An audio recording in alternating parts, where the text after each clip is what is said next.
Students 2021-22 के लिए एक नया सिस्टम है जिसमें सीबीएसई 2 टाइम्स का बोर्ड एग्ज़ाम के लिए डिसाइड किया है और डिटेल्स क्या है उसको हम देखते हैं ऑफिशियल लेटर के साथ। 2 टाइम्स एग्ज़ाम होगा विथ 50% सिलेबस के साथ एग्ज़ाम होगा। ओके, 50% सिलेबस नवंबर दिसंबर में एक एग्ज़ाम होगा और मार्च अप्रैल में होगा और एक एग्ज़ाम। ओके, डिटेल्स देख लेते हैं क्या है क्या नहीं। ओके, ये क्यों किया हुआ है, देखो ये स्पेशल स्कीम है क्योंकि जो कोविड-19 पैंडमिक है उसके हिसाब से क्या हुआ है, स्कूल क्लोजर है और बहुत सारा टाइम में क्या हो रहा है, स्टूडेंट्स भी ठीक से क्लास नहीं कर पा रहे हैं, ऑनलाइन क्लास है, इसके पास रिसोर्स भी नहीं है। ओके, सो इसको सबको कंसिडर करके इस टाइम का फॉर दिस ये क्या हुआ है। ओके, उसमें 2 टर्म्स है, अच्छे से देखो 2 टर्म्स होगा। Okay, with 50% syllabus. ओके, देखो 2 टर्म्स होगा, अप्रोक्सीमेटली 50% सिलेबस, ईच टर्म में 50% सिलेबस होगा। ओके, एंड उसमें जो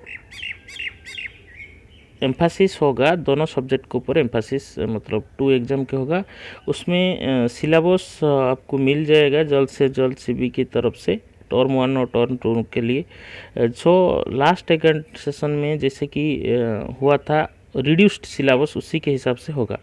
ओके, और जो कि सिलेबस हिसाब से 13 मार्च को दिया हुआ था। ओके, सो उसी के हिसाब से होगा।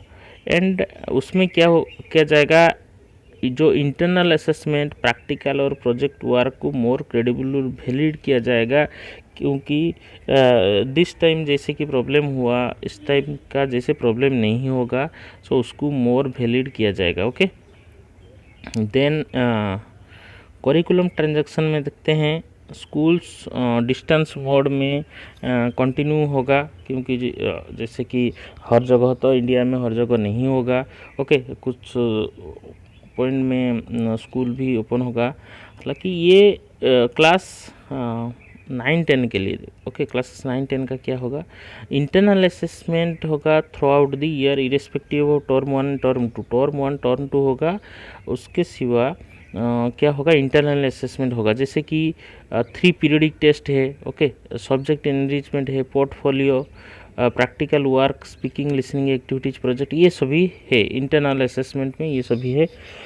और क्लास जो 11-12 में internal assessment also throughout the year होगा, which include end of topic और unit test, extra activity, practical project, ये सभी होगा। ओके, एंड ये student profile for all assessment undertaken over the year, मतलब अगर फाइनल एग्जाम नहीं हो सके लेकिन जो प्रैक्टिकल है, जो पोर्टफोलियो है, जो प्रोजेक्ट है वो बेहतर बना जाएगा उसमें, जैसे कि अच्छे से उनको मार्किंग किया जा सकता है। Okay, and CBSE upload mark internal assessment on the CBSE IT platform, उनको इंटरनल मार्क अपलोड करने के लिए ऑल्सो दिया जाएगा लिंक। ओके, सो गाइडलाइंस जो कि internal assessment all subject with rational term and divided syllabus. Okay, so with divided syllabus 2021-22 के लिए रिलीज किया जाएगा जल्द से जल्द।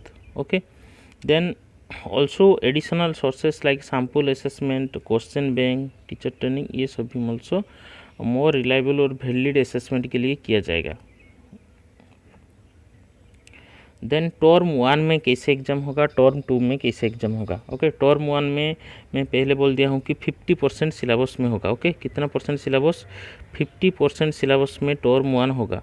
ओके, शेड्यूल कंडूसिव टू नवंबर दिसंबर 2021 में टर्म 1 का एग्जाम होगा। एंड ये जो 4 to 8 weeks with window period 4 to 8 weeks के लिए होगा different parts of the country. And ये जो कंडक्ट ऑफ एग्जामिनेशन के लिए सब्सिक्वेंटली नोटिफाई किया जाएगा, उसमें कैसे क्वेश्चन आएगा, क्वेश्चन पेपर एमसीक्यू का क्वेश्चन पेपर होगा उसमें। ओके, उसमें केस बेस्ड एमसीक्यू होगा, एसर्शन रीजन टाइप का होगा। ओके, और ये आपका 90 मिनट्स का होगा, मतलब 1.5 आवर का एग्ज़ाम होगा। And rational syllabus of term 1 only. Okay, मतलब ओनली 50% सिलेबस का होगा। ओके, सो ये जो सिस्टम है ये आपको सही लग रहा है कि उसका क्या गुड है क्या बैड है, जस्ट कमेंट सेक्शन में लिखो, इज इट गुड और बैड। देन क्वेश्चन पेपर, ये जो एग्जाम के लिए क्वेश्चन पेपर ये सीबीएसई सेंड करेगा with marking scheme. Okay, question paper with marking CBSE send करेगा स्कूल को। एंड जो एग्ज़ाम होगा it will be conducted by the supervision of external centre superintendent, ये सब भी सुपरविजन में होगा, and observer appointed by the CBSE. And जो रेस्पॉन्स होगा स्टूडेंट्स वो ओएमआर सीट में लिया जाएगा। ओके, ओएमआर सीट में आपका रेस्पॉन्स मिलेगा। ओके, सो इस टाइप का ओएमआर सीट है, ABCD का ऑप्शन होगा, वहाँ से आपको राउंड करने का जो राइट आंसर है वहाँ पर राउंड करने का होगा। ये ओएमआर सीट में होगा विच, और आफ्टर स्कैनिंग वो आंसर के बाद डायरेक्ट उसको सीबीएसई पोर्टल में अपलोड किया जाएगा वो MCQ का जो आंसर सीट है, और अल्टरनेटिव में be evaluated and marks obtain will be uploaded on every same day में उसका अपलोड किया जाएगा। ओके, देन फाइनल रिगार्ड ये सभी कन्वे किया जाएगा स्कूल को। ओके, सो मार्क टर्म 1 का जो एग्जामिनेशन है ये फाइनल ओवरऑल स्कूल को कंट्रीब्यूट करता है स्टूडेंट्स का। ओके, दैट मीन्स इसका मार्क का भी कंट्रीब्यूट है फाइनल स्कोर के लिए। ओके, देन टर्म 2 होगा एक, टर्म 2 में based on the also term 2 also ये रेस्ट 50% ऑफ द सिलेबस ये होगा कब, मार्च अप्रैल में होगा। ओके, देन 2 आवर्स का ड्यूरेशन, मतलब जैसे कि था उस टाइप का एग्जाम, मतलब उसमें long open ended short answer long answer type case base situation base सभी टाइप का क्वेश्चन आएगा। अगर कंडीशन नहीं होगा, मतलब एग्ज़ाम उस टाइम में सोच लो कि मार्च अप्रैल में स्कूल क्लोज होता है और एग्ज़ाम नहीं हो सकता है, then normal descriptive examination is 60 minute MCQ। Okay, जैसे कि टर्म 1 में हुआ था। ओके, अगर कंडीशन नहीं हुआ देन ये टर्म 2 में होगा। ओके, मतलब अगर कंडीशन नहीं हुआ, स्कूल ओपन नहीं होगा, सो टर्म 1 के जैसे एग्ज़ाम हुआ था 90 मिनट MCQ उसी टाइप का एग्ज़ाम टर्म 2 में भी होगा। Okay, then marks of the term 2 final overall score को भी कंट्रीब्यूट करेगा बोथ, मतलब term 1 term 2 it will contribute to the final score. Okay, then क्या हो रहा है, अगर पैंडेमिक सिचुएशन चल रहा है, सिचुएशन पैंडेमिक इम्प्रूव्स, मतलब and the students able come to school और centre for taking the exam. Okay, improve हुआ अगर मतलब स्टूडेंट आ सकते हैं, then both term 1 term 2 examination होगा स्कूल सेंटर में, and theory marks will be distribute equally between the 2 exam. मतलब अगर ठीक हो गया, अगर सिचुएशन नॉर्मल आता है, फिर थियोरी पेपर जैसे कि टर्म 1 टू में इक्वली डिवाइड हो जाएगा।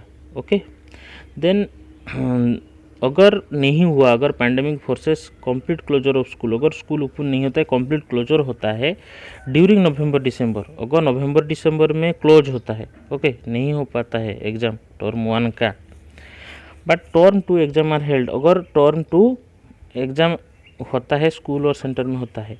ओके, देन टर्म 1 का best examination would be done by students either offline और होम से एग्ज़ाम दे सकते हैं या ऑनलाइन एग्ज़ाम दे सकते हैं उसका टर्म 1 के लिए। एंड वेटेज ज़्यादा होगा किसका, final score would be reduced, मतलब टर्म 1 का जो वेटेज है रिड्यूस किया जाएगा और टर्म 2 का जो वेटेज है इंक्रीज किया जाएगा। मतलब क्या है, टर्म 1 का अगर टर्म 1 का अगर होम बेस्ड या ऑनलाइन एग्ज़ाम होता है और टर्म 2 का जैसे कि स्कूल में एग्ज़ाम होता है, तो जैसे कि स्कूल बेस में जैसे होता है, मतलब ऑफलाइन एग्ज़ाम होता है टर्म 2, तो इसमें वेटेज ज़्यादा मिलेगा और उसमें लेस मिलेगा, क्योंकि ये होम बेस्ड या ऑनलाइन एग्ज़ाम है, इसमें लेस वेटेज मिलता है। ठीक है, देन अगर दोनों एग्ज़ाम नहीं बता, 2 सिचुएशन हुआ, अगर सही चला, अगर एक एग्ज़ाम होता है एग्ज़ाम नहीं होता है, देन अगर सेम कंडीशन अगर मार्च अप्रैल, मतलब टर्म 1 नहीं हो सकता है अगर मार्च अप्रैल में स्कूल क्लोज होता है। ओके, और but term 1 exam held at school और सेंटर होता है। सो टर्म 1 एग्जाम हो गया, लेकिन टर्म 2 नहीं हो पाया क्योंकि टर्म 2 मार्च अप्रैल है। समझ में आया? टर्म 1 हो गया ठीक ठाक से, लेकिन टर्म 2 नहीं हो पाया, कंप्लीट क्लोजर ऑफ स्कूल मार्च अप्रैल। तो मतलब टर्म 1 एग्जाम में ज़्यादा एम्फासिस आएगा, ज़्यादा वेटेज मिलेगा टर्म 1 बेस्ड एमसीक्यू का and internal assessment. Okay, term 1 और जो इंटरनल असेसमेंट उसके ऊपर में ज़्यादा एम्फासिस दिया जाएगा, और वेटेज ऑफ मार्क जो टर्म 1 का वो इंक्रीज किया जाएगा for the year result of the candidate. समझ में आ रहा है? मतलब अगर 2 कंडीशन आता है, जिस टाइम में अगर सिचुएशन प्रिवेल होता है और ऑफलाइन एग्जाम होता है उसका वेटेज ज़्यादा मिलेगा। मतलब आइदर नवंबर दिसंबर में हुआ तो नवंबर दिसंबर का वेटेज ज़्यादा होगा, मतलब टर्म 1 का। अगर मार्च अप्रैल में अगर सही कंडीशन आता है, स्कूल ओपनिंग होता है, तो उस टाइम में एग्ज़ाम हो सकता है, देन उसका वेटेज ज़्यादा मिलता है। ओके, लेकिन अगर दोनों सिचुएशन में अगर पैंडेमिक कंप्लीट क्लोजर होता है, बोथ टर्म 1 एंड टर्म 2 नहीं हो पाता है, ओके, देन उस टाइम में क्या होगा? सो ये दिस ईयर का जैसे होगा उस टाइप का होगा। मतलब जो इंटरनल असेसमेंट प्रोजेक्ट है, मॉडल है, प्रैक्टिकल वर्क है, ओके, उसी के हिसाब से आपका फ्रॉम होम, उसी के हिसाब से 10 और 12 का मॉडरेशन किया जाएगा, मतलब दिस टाइम जैसे हुआ था। ओके, सो डाटा एनालिसिस मतलब ऑल दी केसेस में क्या होगा, एक्चुअली जो स्टूडेंट एग्ज़ाम दिए हैं, जितना भी एग्ज़ाम दिए हैं उनका डाटा एनालिसिस किया जाएगा। Okay, integrity of internal assessment home based exam का फिर फाइनल रिजल्ट आता है। सो ये 4 ऑप्शन था, मतलब 4 ऑप्शन में पहले बोला गया कि अगर दोनों एग्ज़ाम ठीक से होता है, मतलब स्कूल नवंबर दिसंबर में भी खुलता है, मतलब नवंबर दिसंबर में ऑफलाइन हुआ और मार्च अप्रैल में भी ऑफलाइन होता है, दोनों का इक्वल इम्पोर्टेंस मिलेगा। अगर नवंबर दिसंबर में मतलब टर्म 1 ठीक से हुआ, मतलब ऑफलाइन हुआ, तो टर्म 1 का ज़्यादा वोटेज मिलेगा। अगर टर्म 2 मार्च अप्रैल में जो हुआ ऑफलाइन में, उसका ज़्यादा वोटेज मिलेगा। अगर दोनों ठीक से नहीं हो पाया तो इस टाइम में जैसे हुआ कि इंटरनल असेसमेंट या ऑनलाइन एग्ज़ाम, जो कि तुम्हारा मॉडल प्रोजेक्ट जो है और तुम्हारा जो पीरियोडिक टेस्ट 1 2 जो भी है, सो उसी के हिसाब से एनालाइज करके एग्ज़ाम दिया जाएगा। ओके, सो ये जो सिस्टम है क्या सही है कि नहीं, देखो, जो कि रिड्यूस सिलेबस होगा, मतलब ये एक पॉजिटिव पॉइंट है, क्योंकि तुम्हें रिड्यूस सिलेबस मतलब लेस सिलेबस के लिए तैयारी करना पड़ेगा। मतलब ज़्यादा सिलेबस हो रहा था, एक बार 50-50 हो गया, ये एक पॉजिटिव है। लेकिन और एक नेगेटिव है, उसमें क्या है, वहाँ पर इन डेप्थ क्वेश्चन आ सकता है, क्योंकि लेस सिलेबस में एग्ज़ाम होगा, सो इन डेप्थ क्वेश्चन आ सकता है। और जो एमसीक्यू बेस्ड होगा, सो एमसीक्यू मतलब ऐसे इजी क्वेश्चन भी आ सकता है या डिफ़िकल्ट क्वेश्चन भी आ सकता है टर्म 1 का। ओके, इस टाइप का कौन सा पॉइंट, मतलब ये एग्ज़ाम कितना सही है, कौन सा इजी है, कौन सा डिफ़िकल्ट है, ओके, क्या पॉजिटिव है क्या नेगेटिव है, उसको कमेंट सेक्शन में just write in comment section. Okay, so if you not subscribe the channel, so इस टाइप ऑफ एजुकेशन अपडेट के लिए चैनल को सब्सक्राइब करो, शेयर करो फ्रेंड के साथ जो 10 और 12 क्लास में है। Okay, thank you.